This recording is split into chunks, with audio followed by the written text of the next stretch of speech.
Hi, our topic this month in the Sustaining Compassion year-long emphasis is empathy.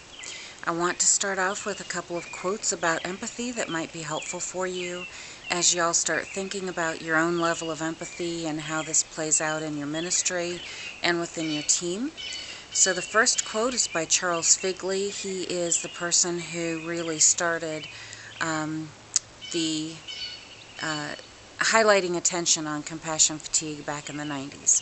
But Charles Figley has been quoted as saying, "The capacity for compassion and empathy seems to be at the core of our ability to do the work and at the core of our ability to be wounded by the work." And the second quote is by D.G. Larson. Larson says, "Empathy is a double-edged sword. It is simultaneously your greatest asset and a point of real vulnerability." So that makes it important for us to look at as we're talking about compassion fatigue and how to sustain your compassion and lower your risk. A couple of other points I want y'all to be thinking about and talking about is that your deep concern for other people, your empathy, is probably what led you to work in ministry and as part of servants. Some of you are less empathetic just naturally. You can still be very effective in your work and ministry, and actually you're at lower risk of compassion fatigue. If you are a person who is very empathetic, you probably know that, and you probably know that it can make you very effective and caring toward other people, and it can be a real strong motivator for you. But if you're highly empathetic, it's all the more important for you to practice really good self-care and have some really good self-care habits and practices in place to counterbalance the impact of your empathy. Over time, if you're a really empathetic person, over time, if you're developing compassion fatigue or burnout, you're probably going to become less empathetic. And that will be something that may be unsettling for you. If you notice that you are not responding the way you normally would, or you feel like you aren't as caring or sensitive as you used to be, that can be an early sign that maybe you're developing some compassion fatigue.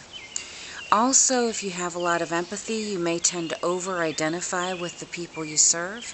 If you tend to over-identify with people and feel very much connected with them on a deep level, you can sometimes form an unhealthy bond.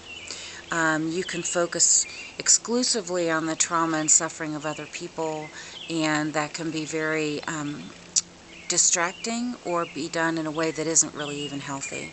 You can develop some blurred boundaries and become enmeshed with people, and you might even try and rescue other people. And when I do trainings on this, sometimes I've asked people to raise their hand if they've ever tried to rescue someone, and usually a lot of hands go up. And then I ask people how that worked out for them. Their attempts to rescue somebody, was that successful? Was that productive, healthy, helpful? Keep your hand up if it was, and most people kind of sheepishly lower their hand and say it really wasn't helpful and sometimes was actually more damaging to the person they're trying to rescue and also to themselves. So you also have a discussion sheet, as always, the April discussion sheet on empathy. The reading resource is just a short resource that you should have as an attachment. And at the top in bold, it says reduced ability to feel sympathy and empathy. So it's just a one-page reading this month. We do have an internet resource this month, something kind of different. It's a YouTube clip. The link is on your discussion sheet. It is on YouTube, and it is called RSA Shorts, The Power of Empathy. And like I said, the link is on your discussion sheet, so you can go there and watch it. It's about a 3-minute video clip on YouTube. And then, as usual, we've got about 5 discussion questions for y'all. I'd like you to think about your level of empathy as reflected in 2 items you're probably familiar with. One is the Myers-Briggs Personality Inventory.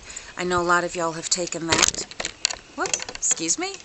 And specifically, I'd like you to think about your scores and how you fell on the thinking-feeling spectrum.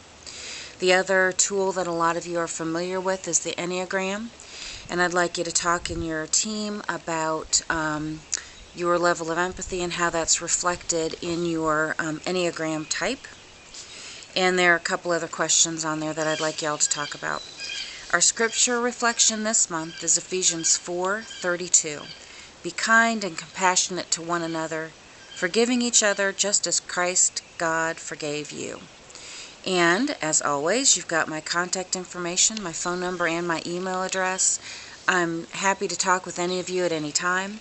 I've gotten a few comments back, and I really appreciate that. So if you have any comments or suggestions or feedback for me, feel free to contact me or let Jason know, and he'll pass it on to me. So I really appreciate the opportunity to talk with y'all each month, and I hope this has been helpful to you. I've enjoyed compiling the information. So hope you have a good discussion this month, and I'll see you in May. Thanks a lot, and God be with you. Bye.